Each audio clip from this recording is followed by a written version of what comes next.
Well, hello and welcome to this Peak Life Design recording of the webinar. I am your coach for this, Dr. Leonora Rhodes, and I just wanted to show my face on the recording. There isn't, my little face is not there in the corner, so I just wanted to say hi so that you could see me in person at the beginning of the call. Let's get started.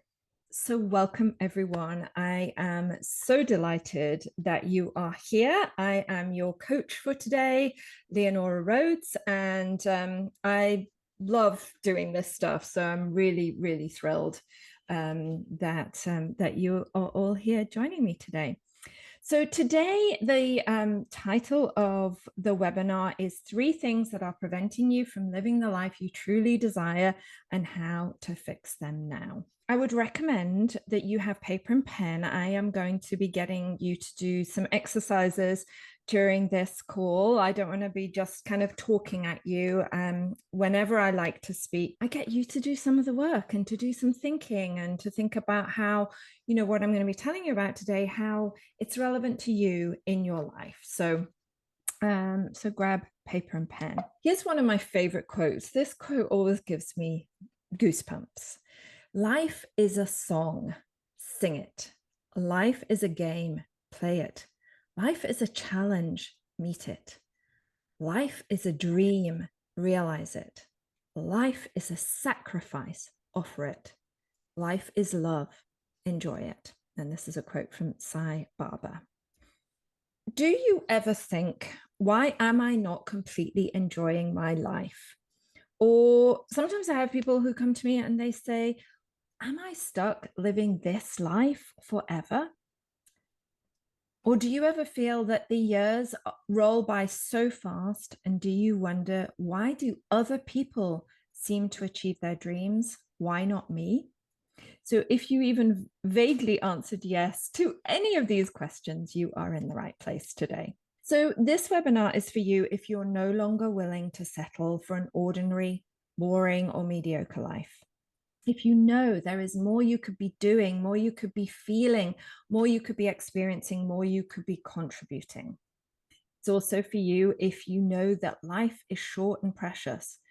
And I just had a reminder of that yesterday. My best friend from childhood's father, who was like an uncle to me, died suddenly. And it was one of those days that kind of shakes you and says, remember, life is short and precious.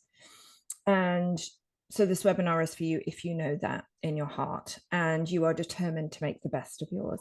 And it's also maybe for you if you are frustrated with yourself that you are not at the moment achieving your full potential. So who this webinar is not for, save everybody time. It's not for you if you're not open to change. If you want to blame other people or your circumstances for all of your shortcomings, if you want a quick fix. The work that I'm going to describe today takes some effort. I don't come in with a magic wand and wave it and everything's great. And it's also not for you if you're not willing to put in some work. So let me ask you a question, and this is a question for you to quickly journal. So the question is, what would your life be like if you had achieved everything, at least all the big things that you set out to achieve? So what would your life be like if you had achieved everything you set out to achieve?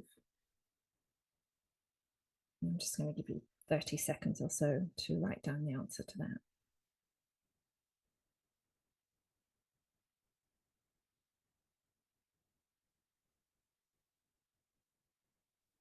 Wonderful. The next question is, what have been the costs, if any, of not achieving your dreams?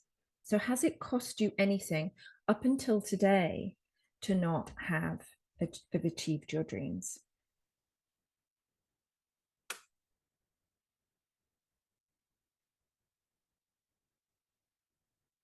Wonderful.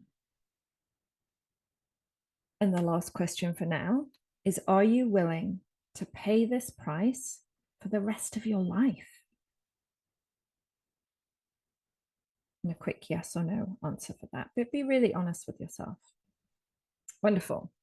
So, quick introduction before we go any further for those of you who don't know me. And I know I'm so always so delighted to see some new faces on here. So I'm really pleased to meet you. Um, Quick bio, you may have already looked me up, but I began my career as a physician 30 years ago, believe it or not.